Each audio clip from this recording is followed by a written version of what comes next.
আসসালামু আলাইকুম।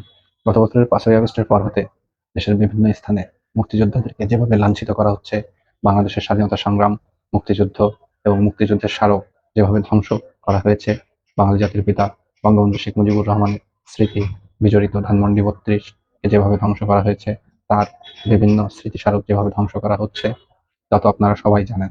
আর এখন এই বিজয়ের মাসে এসে যেভাবে তারা মুক্তিযুদ্ধকে কটাক্ষ করছে, জামাতে বিভিন্ন লোকজনকে মুক্তিযুদ্ধকে তাদের সম্পত্তি দাবি করছে। কেউ বলছে মুক্তিযুদ্ধ ভুল ছিল, মুক্তিযুদ্ধ ভারতের ষড়যন্ত্র ছিল, আওয়ামী লীগের ষড়যন্ত্র ছিল। আবার কেউ কেউ বলছে যে তারাই নাকি মুক্তিযুদ্ধ করেছে এবং তারাই প্রকৃত দেশপ্রেমিক, তারাই দেশকে স্বাধীন করেছে। ইতিমধ্যে আপনারা দেখেছেন যে গতকাল এই বিজয়ের মাসে রংপুরের তারাগঞ্জে মুক্তিযোদ্ধা দম্পতিকে কিভাবে নৃশংসভাবে ঘরে ঢুকে হত্যা করেছে জামাতি সন্ত্রাসীরা।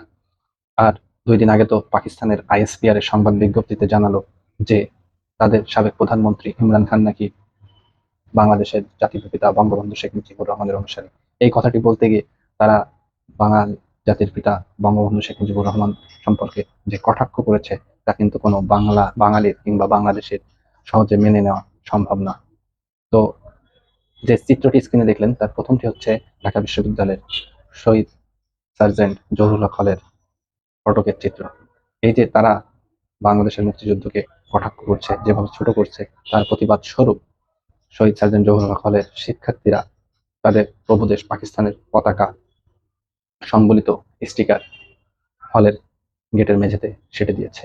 আমি সাধুবাদ জানাচ্ছি যে এখনো ঢাকা বিশ্ববিদ্যালয়ের অভ্যন্তরে মুক্তিযুদ্ধের পক্ষে শক্তি আছে, যারা মুক্তিযুদ্ধে বিশ্বাস করে, বাংলাদেশে বিশ্বাস করে, বাংলাদেশের স্বাধীনতায় বিশ্বাস করে।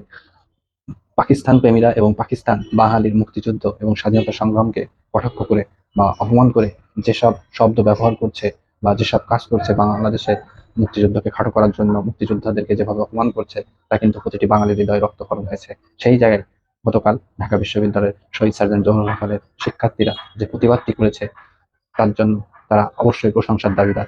এবং তাদের এই ধারা অব্যাহত রাখার জন্য বিজয় একাত্তর হলের শিক্ষার্থীরাও কিন্তু দ্বিতীয় যে ছবিটি দেখছেন, বায়তুল মোকাররম মসজিদের ফটকে গোলাম আজমকে জুতোপেটা করা হচ্ছে, সেই ছবিটি বিজয় একাত্তর হলের শিক্ষার্থীরা বিজয় একাত্তর হলের গেটের মেঝেতে সেটে দিয়েছে।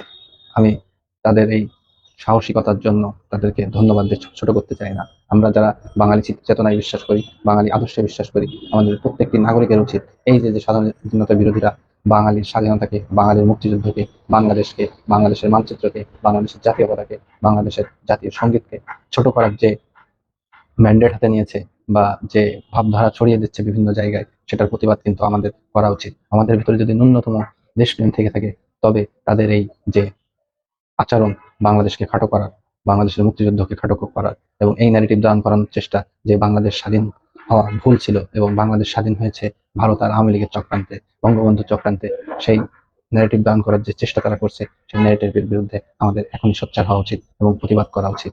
তবেই বাংলাদেশের স্বাধীনতা অক্ষুণ্ণ থাকবে।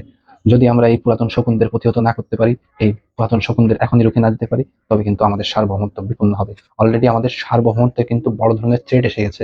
বিভিন্ন পরাশক্তি, ভিনদেশী শক্তিকে তারা দাওয়াত দিয়ে নিয়েছে বাংলাদেশের মানচিত্রকে খুবলে খাওয়ার জন্য।